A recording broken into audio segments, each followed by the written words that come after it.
frères et sœurs, je me présente, je suis le serviteur de Dieu, Pauline Christ, prophète de notre Seigneur Jésus-Christ, appelé à la prédication de l'Évangile. Je prie afin que lors de ce message, lors de cette exhortation, nous puissions tous ensemble être bénis, être édifiés. Vous qui m'écoutez, ou même encore ceux qui craignent le Seigneur et qui ne m'écoutent pas, puissent être remplis du Saint-Esprit, remplis d'espérance pour l'avènement de notre Seigneur Jésus, pour la manifestation du royaume de Dieu par ceux qui ont la foi, pour que les malades soient guéris, que ceux qui sont liés soient délivrés, libérés, et ceux qui recherchent le Père en esprit et en vérité puissent le trouver en son Fils Yeshua, Jésus-Christ, qui est mort pour nos péchés et qui a versé son sang pour qu'on puisse bénéficier de la miséricorde du Père et qui est ressuscité en vue d'une preuve de la résurrection à venir, en vue d'une preuve de l'héritage que nous avons auprès de nos patriarches Abraham, Isaac, Jacob et d'Israël, en vue de la bénédiction à venir, à savoir l'héritage que nous avons, la maison que Jésus a prévue pour nous. Soyez bénis, frères et sœurs.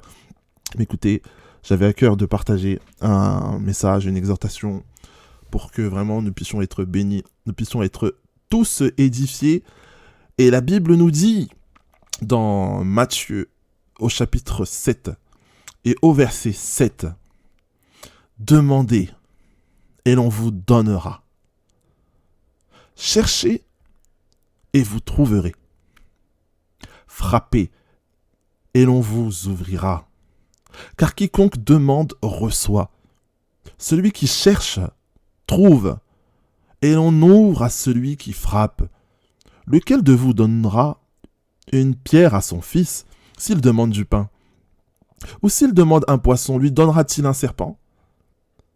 Si donc, méchants comme vous l'êtes, vous savez donner de bonnes choses à vos enfants, à combien plus forte raison votre Père qui est dans les cieux donnera-t-il des bonnes choses à ceux qui le lui demandent? Amen. Donc il y a plusieurs choses à méditer, à analyser dans ce passage. Et la première est l'exhortation que Jésus-Christ, Yeshua, nous dit de faire en ce qui concerne le Père. Il nous demande simplement de demander. Et c'est quelque chose de simple. Et souvent, on est dans nos vies, on peut traverser des situations qui peuvent être difficiles, on peut avoir des demandes intérieures, on peut vouloir faire les choses, de demander aux hommes les choses, de faire des démarches pour faire les choses. Mais est-ce que on a pris le temps, dans la prière, de demander au Seigneur? Est-ce qu'on a pris le temps, vraiment, de recommander le besoin du moment auprès du Père, par la prière? Est-ce qu'on a pris le temps de toquer à la porte? Ensuite, nous allons voir ce qu'est la porte. Nous allons voir ensuite ce que nous devons chercher, parce qu'il dit « cherchez et vous trouverez ». Nous allons voir ensuite l'analogie qu'il fait, puisque dans l'analogie qu'il fait, c'est dans l'image qu'il fait, quand Jésus dit « Lequel de vous donnera une pierre à son fils s'il lui demande du pain? Ou s'il demande un poisson, lui donnera-t-il un serpent ?» D'accord? Si on donne une pierre à une personne qui demande du pain, autrement dit, si ton fils qui a faim, il te demande de quoi manger, du pain, et tu lui donnes une pierre, il va mourir. S'il mange la pierre, là, et que tu reçois, il va mourir. Si il demande un poisson, et qu'il reçoit un serpent à la place, et qu'il mange ça, il va mourir aussi. D'accord? Donc, faut comprendre l'image ici. Et il nous dit, si donc méchants comme vous êtes. Donc, déjà, c'est quelque chose sur lequel il est important de revenir.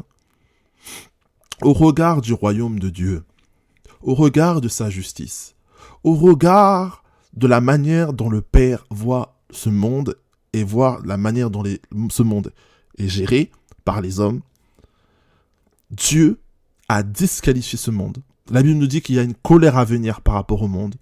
Et Jésus, sans même expliquer, dit « Vous, méchants comme vous êtes ». Donc, au regard de Jésus, dans sa prédication, il dit très clairement que notre humanité, que le monde est méchante. Donc ça, c'est quelque chose qui est très important à saisir et à comprendre. avant de recevoir quoi que ce soit, avant de faire quoi que ce soit, avant même de rentrer à la porte de grâce du Père, il faut s'analyser soi-même au regard de la prophétie et au regard des Écritures. Selon les Écritures, l'humanité est méchante, l'humanité est damnée, est condamnée. Donc je précise ça parce que c'est important qu'on puisse se dire que quand on se rapproche du Père, ça ne peut donc pas être avec l'orgueil, ça ne peut pas être avec le sentiment de justice. Comme cette image que Jésus disait quand il y avait le pharisien et qu'il y avait le publicain, et le pharisien étendait sa justice, une justice de toute façon morte au regard du Père, car de justice, dans le monde, il n'y a pas de justice. La seule justice qui existe, c'est la grâce par la réception du sang de Jésus. Hormis cette justice, tout ce que l'homme peut faire, à savoir donner aux pauvres, à savoir être quelqu'un de bien, à savoir avoir fait des études, ne légitime en rien une demande que tu peux faire auprès du Père. Sache que lorsque tu vas t'approcher de lui, il faut que tu connaisses la manière dont il regarde l'humanité. Il faut que tu prennes conscience du point de vue qu'il a par rapport au monde. Et le point de vue qu'il a par rapport au monde, c'est qu'on est méchant. Donc ça veut dire quoi? Ça veut dire que Jésus est en train de prêcher à des gens qui sont méchants. Mon frère, ma sœur, s'il y a des gens qui sont méchants, s'il y a des gens que Jésus dit, mais vous méchants comme vous êtes, vous donnez des bonnes choses à vos enfants, Dieu ne vous donnera-t-il pas si vous, étant méchants, vous donnez des bonnes choses à vos enfants, à plus forte raison Dieu. Donc, Jésus dit que vous êtes méchants, et Dieu à plus forte raison va vous donner. Ça veut dire que quoi? Ça veut dire que Dieu donne même aux méchants, même à ceux qui disent méchants. Mais puisque nous sommes enfants de Dieu, puisque nous avons accepté le Seigneur Jésus, puisque nous n'allons pas devant le trône de grâce, devant notre propre justice, au regard de notre propre vie, parce que comme l'a dit les Écritures, nous sommes morts à la croix de Golgotha, nous allons au regard du trône de grâce de Yeshua, nous allons présenter au regard de notre vie le sang de Jésus, nous n'allons pas devant nos œuvres, mais nous mettons en avant les œuvres de Jésus, l'œuvre qu'il a accomplie à la croix. Donc, non seulement la prédication qu'il était en train de faire Jésus est à contextualiser parce qu'il s'adressait à des gens qui sont, d'après son analyse, méchantes, mais si à des gens méchants, Dieu accorde et à qui Jésus a dit « Demandez, il vous sera donné ». Mais imaginez un peu à ceux qui ont reçu la grâce, la plénitude de l'esprit, à ceux qui attendent avec ardent désir la rémission des péchés totale par la manifestation de l'avènement de notre Seigneur Jésus, à ceux qui viennent avec la justice du sang de l'agneau devant le trône de grâce, que Dieu n'accordera-t-il pas à ces gens? Nous sommes en train de parler à des personnes dont Jésus a dit « Vous méchants comme vous êtes ». Ça veut dire quoi? Ça veut dire que même aux méchants, le Père est tellement bon, il peut même exaucer la prière de ceux qu'il voit méchants. D'accord? Parce que si les réponses à la prière, si vraiment dépendaient, si la main de Dieu dans ta vie dépendait de ce que tu fais, dépendait des bonnes choses, des œuvres de ta vie, si c'est par ce que tu fais que tu obtiens, eh bien la vérité c'est que tu n'obtiendrais rien du tout, parce que rien de ce que tu fais ne peut effacer ce que tu as déjà fait, à savoir transgresser la loi de Dieu, péché. Un seul péché est suffisant pour te damner au regard de Dieu. Et toutes les bonnes actions ne peuvent pas effacer la transgression qui a été faite. C'est pour ça que Dieu a envoyé le Fils à la croix afin qu'il puisse oublier ton péché. Donc de toute façon, au regard de Dieu, tu es méchant. À plus forte raison si tu n'as pas Dieu dans ta vie. Mais maintenant, Jésus est en train de dire, mais si vous êtes méchant comme ça, si vous demandez avec prière, si vous demandez avec foi, et vous demandez quelque chose de bon, quelque chose de bien, même pas pour les autres, même pour vous-même, eh bien la Bible dit, la parole me dit, Jésus dit que Dieu va te donner. Que si tu cherches auprès du Père, pas auprès des hommes, que si tu souhaites recevoir auprès du Père et non auprès des hommes, tu vas recevoir de quoi vivre, tu vas recevoir de quoi avoir la foi, tu vas recevoir même de quoi te satisfaire dans ton humanité. Parce que là, Jésus a pris l'image du pain. Le pain, c'est la nourriture. La nourriture est associée très souvent, surtout pour cette époque, à la prospérité financière, puisque à l'époque, il y avait des gens qui ne mangeaient pas à leur faim. C'est pour ça que Jésus même a mis dans la prière de notre Père, donne-nous aujourd'hui notre pain de ce jour. Ça veut dire quoi? Ça veut dire qu'il y a des gens qui ne mangeaient pas à leur faim. et qui, pour même la nourriture d'aujourd'hui, demandaient auprès du Père afin de pourvoir. Et Dieu pourvoyait. Amen. Donc, quand nous nous approchons du trône de grâce, ne n'ayons pas le piège, ne tombons pas dans cette pierre d'achoppement que de croire qu'on est juste, que de croire qu'on est bon, et que parce qu'on a fait de bonnes choses durant la journée, on va recevoir auprès du Père. C'est faux, parce que Dieu donne au bon comme au mauvais. Non, non, non, non, ce n'est pas comme ça que nous devons demander. Mais quand nous voulons demander à quelque chose, demandons quelque chose à Dieu auprès du Père. Demandons-la avec foi, cherchons. Il a rajouté demander, il a rajouté chercher, il a rajouté frapper. C'est-à-dire quand on toque à la porte et qu'on n'a pas de réponse, on toque encore et on sonne, on demande. Et comment faire pour demander auprès du Père? La Bible dit que Dieu est esprit.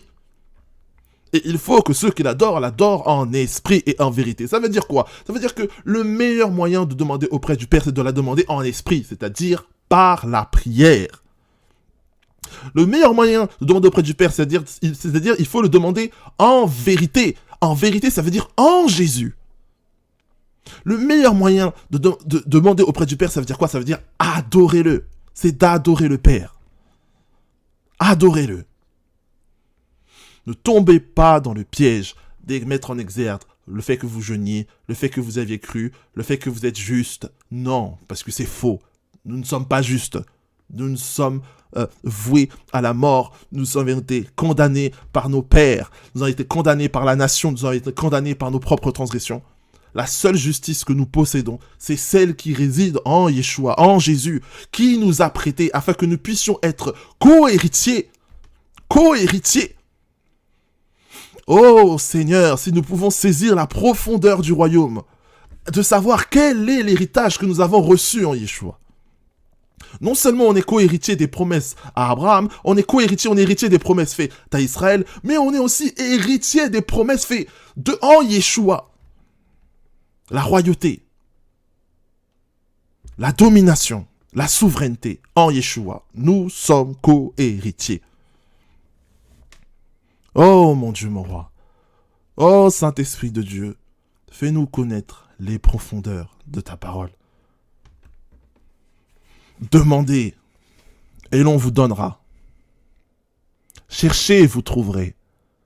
Frappez et l'on vous ouvrira, car quiconque demande reçoit. Celui qui cherche trouve, et on ouvre à celui qui frappe. Oh Seigneur, si toi, mon frère, ma sœur qui m'écoute, tu as cette parole dans ton cœur et que tu demandes avec foi quelque chose en ce qui concerne ton mariage, ton travail, ta vie de tous les jours, avec foi, sans mettre en avant tes œuvres, mais en mettant en avant la promesse de Jésus-Christ, tu as compris. Mais maintenant, si maintenant tu es dans la grâce, tu as accepté le Seigneur Jésus comme Seigneur Sauveur, mais que dans ta vie, tu as des difficultés par rapport à certains péchés, tu as des difficultés par rapport à certaines tribulations, et que tu rentres dans la profondeur de cette prière, pour pas quelque chose de temporel, pour pas quelque chose qui peut être détruit, à savoir quelque chose de ce monde, mais que tu commences à prier dans un langage spirituel, afin de recevoir non pas un don terrestre, mais un don céleste, c'est-à-dire la sainteté, c'est-à-dire la justice, c'est-à-dire la douceur, c'est-à-dire la miséricorde. Si tu commences à entrer dans ce principe-là de prière et de réception de prière, pour la grâce, pour la sanctification de Dieu, de surcroît tu as compris. Car plusieurs demeurent et vivent sous la grâce, mais sont encore esclaves de l'iniquité, sont encore esclaves du péché, sont encore esclaves des mauvaises choses. Mais le problème, est-ce que ça veut dire que ces personnes ne sont pas chrétiens? Mais bien sûr que non, ce n'est pas parce que hier tu as péché, parce que tu as des problèmes avec l'impudicité, parce que tu as des problèmes avec la convoitise, que ça veut dire que tu n'es pas chrétien. Ça c'est faux. Et d'ailleurs même, si tu veux marcher et demeurer dans la sanctification n'est pas une œuvre humaine. Oh mon Dieu. La sanctification, c'est l'œuvre du Saint-Esprit en toi qui va te faire changer, qui va te transformer, qui va faire en sorte que la nouveauté de vie soit réelle. Mais la sanctification ne peut être que reçue. La sanctification n'est pas une œuvre humaine. La sanctification, c'est la réception du Saint-Esprit. Donc tu ne peux l'avoir, la sanctification, que en demandant, que en cherchant et en trouvant. Oh mon frère, si tu as des problèmes, ma sœur, avec le péché, avec l'iniquité, la convoitise, avec la masturbation, tu peux, devant le Seigneur, il connaît tes difficultés, il sait qui tu es, te recommander auprès de lui et dire simplement, Seigneur, j'ai tel problème dans ma vie. J'ai tel souci dans ma vie. J'ai besoin que tu me fasses grâce. J'ai besoin que tu me transformes. Le Seigneur va le faire. Certainement, il le fera. Et tu témoigneras des œuvres de Dieu.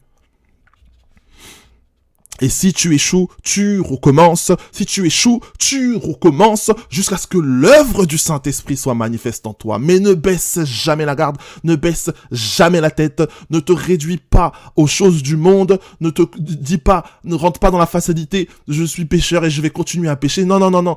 Garde, reste finalement dans la prière, reçois la grâce, reçois la plénitude du Saint-Esprit au nom de Yeshua. Oh mon Dieu, la sanctification est une réception. La sanctification, on la reçoit. Oh, ce n'est pas une œuvre, ce n'est pas une œuvre. Demeure dans la prière, reste fidèle. Reste fidèle à la parole de Dieu. Adore le Seigneur, loue le Seigneur, cherche-le. Frappe à sa porte. Demande jusqu'à ce que tu trouves et tu vas trouver. La persévérance est un autre message, est un autre mystère. Mais Jésus n'a pas menti lorsqu'il a dit que celui qui demande reçoit, que celui qui cherche trouve, et on ouvre à celui qui frappe. C'est une réalité terrestre, frère, ma sœur. C'est du problème dans ton mariage. S'il y a des problèmes dans ta vie professionnelle, tu peux rentrer dans ce principe de demander et de réception et tu vas recevoir. Car même par rapport aux problèmes terrestres, Jésus en a fait l'image avec le pain. Jésus en a fait l'image avec le vêtement. Dieu va résoudre tes problèmes terrestres par ce principe. Il te suffit simplement de demander auprès du Père. Alléluia. Mais ce principe est d'autant plus puissant lorsqu'il rentre dans celui du royaume, sachant que précédemment, juste dans Matthieu 6, il nous dit recherchez premièrement le royaume. Ça veut dire que le royaume, c'est quoi? Le royaume de Dieu, c'est la plénitude de l'esprit. J'ai fait un autre message pour dire que le royaume de Dieu se manifeste que par la manifestation du Saint-Esprit. Dans le royaume de Dieu, il n'y a pas la mort, il n'y a pas la maladie. Dans le royaume de Dieu, les démons n'ont pas place. Dans le royaume de Dieu, il y a la sagesse et l'intelligence. Le royaume de Dieu est rempli de puissance de l'esprit. Et de la justice. Rechercher la justice. La justice, ce n'est pas quelque chose, on la reçoit en Yeshua, mais on doit la rechercher. C'est pour ça qu'il faut la demander, il faut la chercher, il faut frapper à la porte du Père afin de la recevoir. Le problème de nos générations, c'est qu'il y a soit des gens qui ne parlent pas de sanctification, soit des personnes qui parlent de sanctification comme étant une œuvre, mais ça ne fonctionne pas. Ça ne fonctionne pas, ce mystère est grand. Il est grand. Mais, en fin de compte, il est simple. Demandez. Et il vous sera donné. Ma sœur, mon frère, ne te condamne pas. Ce n'est pas fini. Les difficultés que tu vis, tu les vis afin simplement de manifester ta foi, parce que la foi doit être éprouvée par le feu. Et d'ailleurs, pour beaucoup de ceux qui vivent des difficultés grandes sont simplement attaqués parce que Satan, lui, voit votre étoile. Toi, tu ne crois pas en toi, tu ne crois pas en la vision que Dieu t'a donnée, toi, il t'arrive de douter, mais Satan sait très bien, il voit l'étoile, il voit la vision, il veut voler, il veut arracher. La Bible dit qu'il ne vient que pour égorger, il vient que pour détruire. Dieu t'a prédestiné à la gloire, il t'a prédestiné à la vie, il t'a fait accepter Jésus afin que tu puisses hériter de ta promesse. Satan le voit et il t'attaque, mais il y a la seule personne qui doute, c'est toi. Ne doute pas, mon frère, ne doute pas, ma sœur. Ce n'est pas terminé. Ce n'est pas parce que tu as échoué, c'est parce que tu as fait des erreurs, c'est parce que tu as péché que c'est fini. Au contraire, tu as la possibilité de construire le témoignage du Très-Haut. Oh Seigneur. Oh mon Dieu, fais-nous grâce. Seigneur, je prie afin que ton nom soit glorifié. Afin qu'au travers de ce message, des vies soient transformées, que tu puisses nous remplir dans nos cœurs, dans nos pensées, que tu puisses nous remplir de ton Esprit Saint. Père, mon Dieu, mon roi, nous te demandons, par ta grâce, de garder nos familles, de garder nos enfants, fait que nous puissions être prospères à tous égards. Fait que, Seigneur, nous ne manquons ni de quoi manger, ni de quoi boire. Seigneur, enrichis-nous de paix, de tendresse, de douceur et d'amour dans nos mariages, dans nos amitiés, Seigneur, Saint-Esprit de Dieu. Et nous prions afin que ceux qui n'ont pas de travail en trouvent un, mon Dieu, mon roi. Nous prions afin que ceux qui cherchent un logement puissent trouver le logement, Saint-Esprit de Dieu, dans lequel ils pourront Saint-Esprit, mettre la prière, mettre des enfants, mettre la bénédiction et la grâce. Nous prions afin ceux qui recherchent d'impacter par le milieu professionnel, d'impacter par le milieu de l'entrepreneuriat. Seigneur, soutiens-les, aide-les, mon Dieu, mon roi. Seigneur, Saint-Esprit de Dieu, nous avons aussi une pensée pour tous ceux qui souffrent, tous ceux qui pleurent, tous ceux qui ont été déçus, tous les cœurs qui ont été brisés. C'est toi qui es le Dieu de paix, c'est toi qui es le Dieu d'amour. Seigneur, attendris. Seigneur, guéris les cœurs, Seigneur Jésus. Guéris vraiment toutes les blessures, toutes les déceptions, mon Dieu, mon roi. Et Saint-Esprit de Dieu, accorde à ceux-là qui ont un problème avec un péché quelconque, avec n'importe quoi, mais qui en sont conscients. Mais esclaves, Seigneur, accorde-leur la liberté au nom de Yeshua. Remplis-leur de l'Esprit Saint, fais que ton ange puissant, vol d'aigle, puisse déraciner le démon qui les trouble, mon Dieu, mon roi. Et je prie afin que leur vie soit renouvelée. Je prie afin que leur vie soit une vie de témoignage. Je prie afin que leur vie soit une vie de sainteté. Non pas parce qu'ils auront fait l'œuvre de la sainteté, mais parce qu'ils l'auront reçue et ils marcheront par l'Esprit, par servitude comme le faisaient ceux de l'Alliance du Mont Sinaï, mais simplement par amour et par liberté. Ô Seigneur, fais-nous grâce, mon Dieu, mon roi. Fais-nous grâce au nom de Jésus-Christ. Amen.